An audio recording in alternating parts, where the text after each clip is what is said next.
right. Welcome to AV Academy.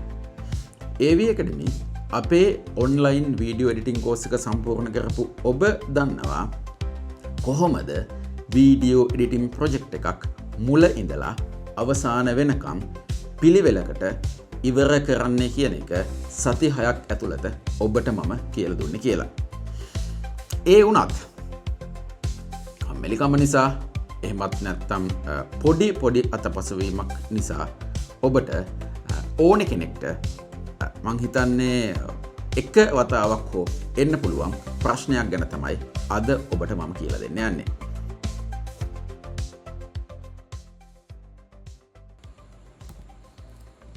මේක මහා ලොකු වැඩක් නෙමෙයි. ඔබ ගාව තියෙනවා නම් ලැප්ටොප් හෝ ඩෙස්ක්ටොප් කම්පියුටර් එකක් ඔබට තවත් අවශ්‍ය වෙන්නේ ඉන්ටර්නෙට් කනෙක්ෂන් එකක් පමණයි. කෝස් එකට අවශ්‍ය අනිත් සියලු දේවල් මම ලබා දෙන්න සූදානම්. ඒ මැසේජ් එක දැකලා පුරුදුයි නේද? මම හිතන්නේ වීඩියෝ එකක් එඩිට් කරන කෙනෙක් මේ මැසේජ් එක එක වතාවක් හරි දැකලා නැහැ කියලා. එහෙමනම් අපි බලමු මෙහෙම ඕෆ්ලයින් ගියපු ෆයිල්ස් ටිකක් තියෙන ප්‍රොජෙක්ට් එකකට කොහොමද ඒ ෆයිල්ස් නැවත ලින්ක් කරගන්නේ කියලා. මේක එච්චර ලොකු දෙයක් නෙමෙයි. ඒ වුණත් අපි මේක අද ඉගෙන ගනිමු. මෙහෙම ෆයිල්ස් ඕෆ්ලයින් යන්න පුළුවන් ක්‍රම කීපයක් තියෙනවා. අපි බලමු මෙහෙම ඔෆ්ලයින් ගියාට පස්සේ මේවා ලින්ක් කරගන්නේ කොහොමද කියන එක. රයිට්. මුලින්ම ඔයාලට මේක මතක ඇති. මගේ කෝස් එක කරපු ළමයි නම් මේක බලන්න ඔයාලට මේක මතක ඇති. හැබැයි ප්‍රශ්නයක් නැහැ. ඒක මගේ කෝස් එක කරපු නැති අයට උනත් මේක තේරුම් ගන්න අපහසු වෙන එකක් නැහැ. රයිට්. ඒතකොට කෝස් එක කරපු අයට මේ ප්‍රැක්ටිකල් එක හොඳට දැකලා පුරුදු ඇති. මේ අපේ සෙකන්ඩ් ප්‍රැක්ටිකල් එක. ඒතකොට මේකේ මේ හැමතැනම මේ ඔෆ්ලයින් ගිහලා තියෙන බෑග්ග්‍රවුන්ඩ් එක ඊට පස්සේ මේ ටීවී එකේට ඇඩ් කරන ෆොටෝස් ටික මෙතන තියෙනවා. ඊට පස්සේ මේ වගේ කීපයක් ඒවා තියෙනවා. මම මුලින්ම මෙතන ඔෆ්ලයින් ගියපු ගොඩක් ඒවා තියෙන අතරේ මම මුලින්ම මෙතන ගන්නවා ළමයි මෙන්න මේක. මේ බලන්න. අවශ්‍ය වෙන්නේ ඉන්ටර්නෙට් කනෙක්ෂන් එකක් පමණයි. මෙන්න මේ අලුතින් මෙතෙන්ට ආව මෙසේජ් එක දැක්කද මීඩියා ඔෆ්ලයින් කියලා. ඒක අරකම තමයි. මෙන්න මෙතෙන්ටත් ඒක ආවා. මෙතෙන්ට මතකයිද අපි ඇඩ් කළා subscribe button එක. එතකොට මෙන්න මේ subscribe button එක අපි මුලින්ම මෙතෙන්ට link කරගෙන ඉමු. කොහොමද අපි මේ වැඩේ කරන්නේ? එතකොට අපි දන්නවා මෙතන උඩම layer එකෙන් තමයි අපි subscribe button එක තියාගත්තේ. ඕනනම් අපිට මේ subscribe button කියන ඒ නමත් මෙතන පේන්න තියෙනවා. කොහොම හරි මෙන්න මේක තමයි මේකට අදාළ layer එක වෙන්නේ. clip එක වෙන්නේ. මම මෙන්න මේක උඩ right mouse click කළා. මම මෙතන යනවා link media කියන එකට. link කරන්න යන්නේ media එක. media offline කියලා නේ පෙන්නන්නේ. දැන් අපි offline ගියපු media link කරන්න යන්නේ. link media click කළා. ඊට පස්සේ normally මෙයාට අපිට සාමාන්‍යයෙන් අපිට මේක open කරලා දෙන්නෙම අදාළ location එකම තමයි. එතකොට අපිට media subscribe button කියන එක තිබ්බ තැන මේ පේන්නේ file path එක. එතකොට මෙන්න මේ path එකේ එහෙම නැත්නම් මෙන්න මේ folder එකේ users මගේ AV Academy video editing course ඒකේ practicals ඔහොමම කියන folders ඇතුළට ගිහලා sub folders වල ඇතුළට ගිහිල්ලා මෙන්න මෙතන ඒ ෆයිල් එක තිබිච්ච තැන තමයි මට මේ පෙන්වන්නේ. එතකොට මේ විදිහට තිබිච්ච තැන ෆයිල් එක අපි බලමු තියෙනවද කියලා. අපිට දැන් මේක ලොකේට් කරන්න ගියාට පස්සේ අපිට අදාළ නමින් පෙන්වනවා subscribe button කියන ෆයිල් එක තමයි link කරන්න ඕනේ. මම මෙයාට කියනවා මේක ලොකේට් කරන්න කියලා. ඊට පස්සේ එයා ඒ කියන නමින් තියෙන එකක් පෙන්වනවා මෙතන මේ ඒ ලොකේෂන් එකේ මේ බටන් එක තියෙනවා ළමයි. එතකොට ඒක තියෙද්දි කොහොමද එහෙම ඔෆ්ලයින් පෙන්වුවේ? ඒක වෙන්න පුළුවන් එක විදිහක් තමයි මේක ඔයාලා සමහර විට ප්‍රොජෙක්ට් එක ඕපන් කරනකොට එක්කෝ මේ ෆයිල් එක මෙතන තිබ්බා වුණත් ඔයාලා පෝටබල් ඩිවයිස් එක වගේ තියාගෙන නම් මේ ෆයිල්ස් ටික එඩිට් කරේ. එතකොට මෙහෙම ඔෆ්ලයින් ගිහිල්ලා කියලා පෙන්වන්න පුළුවන්කම තියෙනවා. එතකොට ඔයාලට පුළුවන්කම තියෙනවා ආයේ මේක කනෙක්ට් කරලා මේ විදිහට ඒ අදාළ ලොකේෂන් එකටම මේක ගන්න. බලමු. රයිට්. දැන් එහෙනම් මෙන්න මෙතන ඒ අදාළ ෆයිල් එක මට පෙන්නනවා ඒ ලොකේෂන් එක. මට තියෙන්නේ මේක තෝරලා මෙතනින් ඕකේ කරන්න. එතකොට අන්න බලන්න මෙතන රතු පාට වෙලා තිබිච්ච layer එක නිල් පාට වෙලා මෙන්න මේ subscribe button එක මෙතෙන්ට connection එකක් පමණයි. කෝස් එකට අවශ්‍ය අනිත් සියලු දේවල් මම ලබා දෙන්න සූදානම්. right. subscribe button එක අර විදිහටම ආවා. right. ඔන්න offline ගියපු එක ෆයිල් එකක් අපි link කරගත්තා. ඊළඟට මම යනවා මෙතන තව එකක් තියෙනවා ඔයාලට මේ layer එක මතක ඇති යටම layer එකේ තිබ්බේ background layer එක. මම ඒකත් ඒ විදිහටම link කරගන්න යනවා. රයිට් මවුස් ක්ලික් කළා. මම යනවා ලින්ක් මීඩියා කෝලින්ක් media right link media.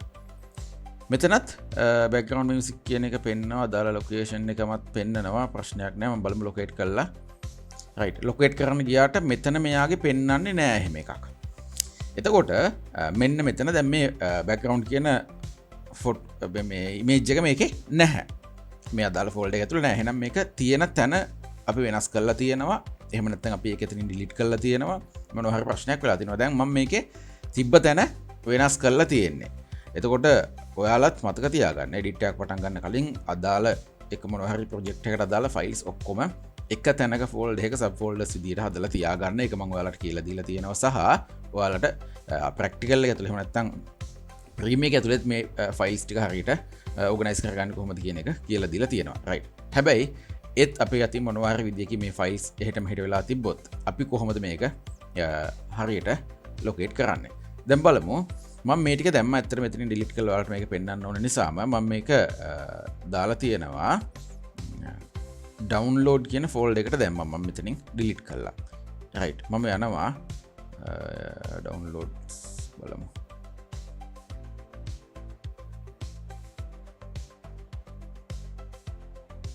Right මම මෙන්න ඩවුන්ලෝඩ්ස් කියන ෆෝල්ඩර් එකට ගියා. මෙතනට ගිහිල්ලා මම සර්ච් කරනවා. මම දැන් දාගත්ත ඩවුන්ලෝඩ් කියන එකට මතකයිනේ මම. සර්ච් කළාට පස්සේ මෙන්න මට පෙන්වන බෑග්ග්‍රවුන්ඩ් කියන ඉමේජ් එක. මට තියෙන්නේ මෙන්න මේක ක්ලික් කරලා ඕකේ කරන්න. රයිට්. මෙන්න ඒකත් ලින්ක් වුණා. දැන් මම දෙකක් ලින්ක් කරලා තියෙනවා ආකාර දෙකකට. තව තියෙනවා ළමයි මෙන්න මේ ටීවී එකේ තියෙන ඉමේජස් ටික බලන්න. ලැප්ටොප් හෝ ඩෙස්ක්ටොප් කම්පියුටර් එකක් ඔබට තවත් අවශ්‍ය වෙන්නේ ඉන්ටර්නෙට්. රයිට්. ඔයාලට මතකද ටීවී එකට අපි ෆොටෝස් කීපයක් එහෙම නැත්නම් ඉමේජස් කීපයක් ඇඩ් කරලා තිබ්බා. දැන් ඒ ටික ඔක්කොම ඔෆ්ලයින් ගිහලා තියෙන්නේ.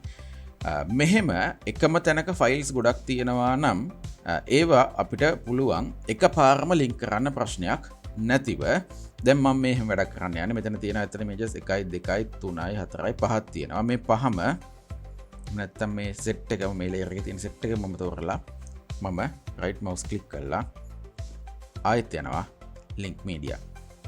එහෙම ගියාට පස්සේ දැන් මම අර ගිහිල්ලා නැවතිච්ච තැන තමයි ඉන්නේ. දැන් අතට මේකක් තියෙන මේ ඩවුන්ලෝඩ් කියන ෆෝල්ඩර් එකේ. අපි බලමු මෙයා ගාව ලොකේට් කරන්න මේ ටික තියෙනවාද කියලා ඉස්සෙල්ලා. මිසින් වෙච්ච ෆයිල්ස් ටික මිසින් වෙච්ච තැනත් එක්ක තමයි මේ තියෙන්නේ. අපි බලමු මිසින් වෙච්ච තැන අපි මිසින් වෙච්ච වෙලා කියලා හිතාගෙන ඉන්නවා. එතකොට මිසින් වෙච්ච තැන එක තියෙනවද එහෙම නැත්නම් වෙන ෆෝල්ඩර් එකකට දාලාද කියලා. මම ලොකේට් ගියාට පස්සේ ඒකෙත් මට එතන තියෙනවා කියලා පෙන්වන්නේ නැහැ. මොකද මම ඒ ටිකත් අර ඩවුන්ලෝඩ්ස් කියන ෆෝල්ඩර් එකට දාලා තියෙන්නේ ඇත්තටම. එහෙනම් මම යනවා මෙතනින් ඩවුන්ලෝඩ්ස් කියන ෆෝල්ඩර් එකට ගිහිල්ලා මම සර්ච් කරනවා. සර්ච් කළාට පස්සේ මට මෙන්න මේක මෙතන තියෙනවා පෙන්නනවා. රයිට්. දැන් මම මේක ඕකේ කළාට පස්සේ බලන්න මොකද වෙන්නේ කියලා. මම එකයි ලින්ක් කළේ. හැබැයි මම මෙතන ඔක්කොම සිලෙක්ට් කරලා තියෙන නිසා ඒකට අදාළ ඔක්කොම ඉමේජස් ටික මෙතෙන්ට ලින්ක් වෙලා තියෙනවා. ඔබ ගාව තියෙනවා නම් ලැප්ටොප් හෝ ඩෙස්ක්ටොප් කම්පියුටර් එකක් ඔබට තවත් අවශ්‍ය වෙන්නේ ඉන්ටර්නෙට් කනෙක්ෂන් එකක් පමණයි. කෝස් එකට අවශ්‍ය අනිත් සියලු දේවල් මම ලබා දෙන්න සූදානම්. එහෙනම් කෝස් එකට සම්බන්ධ. රයිට් ළමයි. එතකොට මෙන්න මෙහෙමයි අපේ ෆයිල්ස් මොනවා හරි ඔෆ්ලයින් ගිහලා තිබ්බොත් අපි ඒවා නැවත ලින්ක් කරගන්නේ. ඒ වුණත් සැලකිලිමත් වෙන්න ආයේ ලින්ක් කරන්න නොවන විදිහට මම කියලා දීපු විදිහට හරියට එඩිට් එක පටන් ගන්න. රයිට්. මම හිතනවා අද ලෙසන් එකත් ඔයාලට වැදගත් වෙන්න ඇති. ඒ වගේම කෝස් එක කම්ප්ලීට් කරපු ළමයි ගොඩක් වෙලාවට Mac mini එකක් වගේ ගන්න ගිහිල්ලා මගෙන් අහනවා අස මෙන්න මේ ස්පෙක් එක තියෙන්නේ මෙන්න මේ වගේ එකක් ගත්තට කමක් නැද්ද කියලා. එතකොට ගොඩක් වෙලාවට ඔයාලා එක්ස්ටර්නල් හાર્ඩ් ඩ්‍රයිව් එකක ඔයාලගේ ෆයිල්ස් ටික තියාගෙන වීඩියෝ එකක් එඩිට් කරොත් එහෙම බොහෝ විට මෙන්න මේ කියන ප්‍රශ්නේ අද අපි කතා කරපු ප්‍රශ්නය එන්න තියෙන ඉඩ කඩ වැඩි. මේක අත්‍යවශ්‍යම දෙයක් කියලා මම කියන්නේ නැහැ. ඒ වුණත් වඩා සුදුසුයි ඔබට පුළුවන් නම් ඔබ මිලදී ගන්න MacBook එක එහෙම නැත්නම් Mac mini එකේ hard එකේ සාමාන්‍ය වීඩියෝ එඩිටින් ප්‍රොජෙක්ට් එකට අවශ්‍ය ෆයිල්ස් ටිකක්වත් ස්ටෝර් කරගන්න පුළුවන් සයිස් එකේ හાર્ඩ් එකක් ඇතුළත් වෙනවා නම් එහෙමනම් මේ වගේ තවත් ලෙසන්ස් ගොඩක් ඔයාලට දෙන්න තියෙනවා. මම ඔයාලා කරන වැඩ දිහා බලාගෙන ඉන්නේ.